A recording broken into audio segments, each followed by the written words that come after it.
Hello बच्चों, तो आज हम लोग बात करने वाले हैं प्रश्नावली 1.3 का क्वेश्चन नंबर 3। बोला है निम्नलिखित को P बाई क्यू के रूप में व्यक्त कीजिए, जहां P और Q पूर्णांक है तथा Q equal to not zero है। यहाँ पे देखिए 1 2 3 को क्वेश्चन दिया और इसे P बाई क्यू के रूप में चेंज करना है। बहुत आसान है, चलिए कॉपी पे समझाते हैं। चलिए यहाँ पे ऐसे दिया है तो इसको हम ऐसे भी लिख सकते हैं। देखिए 0.6 कितना बार, अनगिनत बार, क्योंकि देखिए 6 पे बार लगा है यानी 6 को अनगिनत बार लिख सकते हैं। तो इसको मानेंगे, माना क्या माना जी, x इक्वल टू 0.6 ठीक है, इतना हो गया। इसको समीकरण 1 मान लीजिए। यहाँ देखिए अब पॉइंट को एक अंक दाएं बढ़ाना है। क्या जी, एक अंक दाएं। तो करते हैं समीकरण 1 में 10 से गुणा करने पर, समीकरण 1 में 10 से गुणा करने पर, हम बाद में बताते हैं कि इसको हम गुणा क्यों किए। तो देखिए 1 में 10 से होगा तो x में 10 से होगा तो 10x हो जाएगा, और इधर भी 10 से होगा तो 6.666 हो जाएगा। ठीक है, क्यों? क्योंकि अगर किसी भी संख्या में अगर 0 से गुणा करते हैं तो पॉइंट क्या होता है जी, एक अंक दाएं जाता है। यानी यहाँ पे 1.2 है तो अगर 10 से गुणा होगा तो कितना हो जाएगा जी, यहाँ पे इतना हो जाएगा। तो इसको समीकरण 2 मान लीजिए। अब देखिए दशमलव के बाद से एकदम सेम संख्या आया कि नहीं, बताइए। 0.66, यहाँ पर भी 0.66, इसलिए दशमलव के बाद सेम संख्या लाने के लिए हम क्या किए हैं जी, 10 से गुणा किए। अब बता दीजिए दोनों में बड़ा कौन है। ये वाला बड़ा है तो हम करेंगे समीकरण 2 में से समीकरण 1 को घटाने पर, समीकरण 1 को,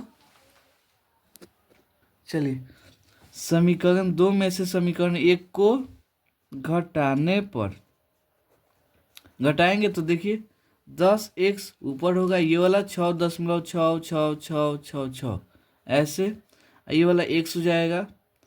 दशमलव एकदम आमने सामने होता है, आपको मालूम होना चाहिए, ऐसे होता है।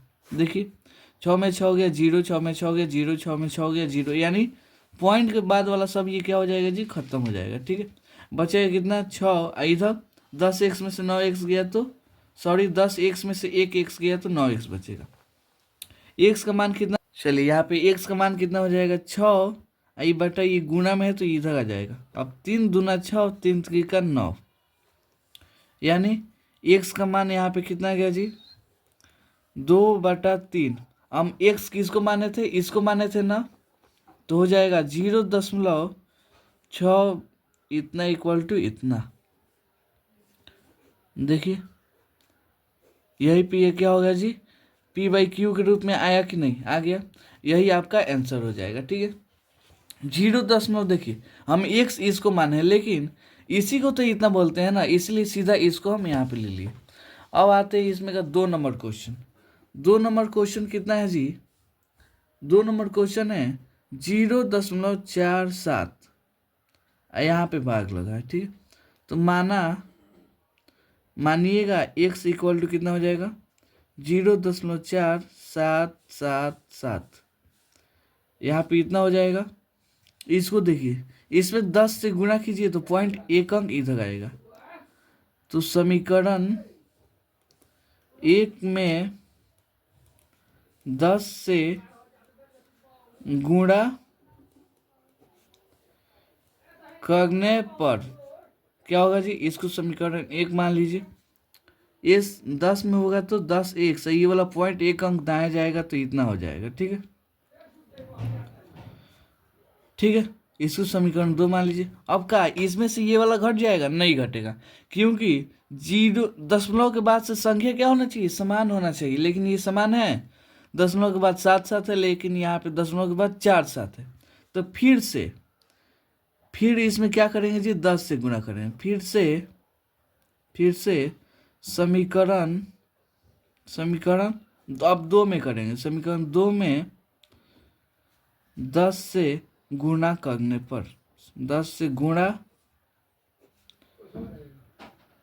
करने पर 10 से गुणा होगा तो ये वाला 10 x में 10 से होगा तो 100x हो जाएगा। ठीक है, ये पॉइंट एक अंक इधर जाएगा तो हो जाएगा अब 777।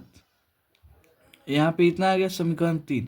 अब देखिए पॉइंट के बाद से सेम संख्या आ गया ना, 0.777, यहाँ पर 0.777।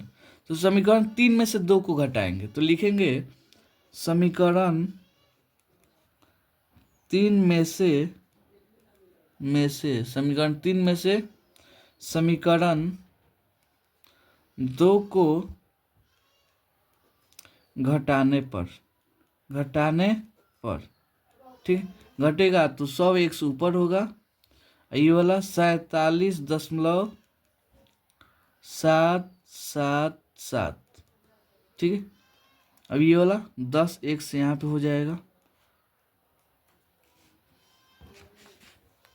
चलिए यहाँ पे हो जाएगा 10x इक्वल टू 4.777। घटेगा तो देखिए ये वाला 7 में 7 गया 0, 7 में 7 गया 0, 7 में 7 गया 0, यानी खत्म हो गया। ठीक है, अब 7 में 4 जाएगा तो 3 बचेगा, ये वाला 4। इधर कितना बचेगा, 100x में से 10x गया तो 90x बचेगा। x का मान यहाँ पे कितना आ गया 43.90। हम x माने किसको थे जी, 0.47 पे बार लगा था इसको। ठीक है, तो ये वाला 43.90 इसका क्या हो जाएगा जी, आंसर हो जाएगा। बस बोला था PYQ के रूप में यानी बाटा के रूप में बदल दीजिए, तो यही क्या हो गया जी, आंसर हो गया। ठीक है, अब आते हैं इसमें का 3 नंबर क्वेश्चन। चलिए यहाँ पे इसको माना x इक्वल टू 0.001, ये बाग लगा है यानी वही संख्या क्या होगा जी, डबल रिपीट होगा, यानी ऐसे ऐसे बढ़ते चला जाएगा। इसको समीकरण 1 मान लीजिए। देखिए हमको पॉइंट के बाद से सेम संख्या चाहिए, बस यहाँ पर ध्यान रखें। अगर देखिए इसमें 1000 से गुणा करते हैं, क्या करते हैं जी, 1000 से गुणा होगा यानी 1000 में कौन जीरो होता है जी, इतना, तो 3 अंक इधर जाएगा पॉइंट। अगर यहाँ पे होगा तो सीधा वहाँ पे जाएगा, तो 1000 से गुणा करेंगे तो ये पॉइंट यहाँ पे आ जाएगा। तो करते हैं समीकरण 1 में 1000 से गुणा करने पर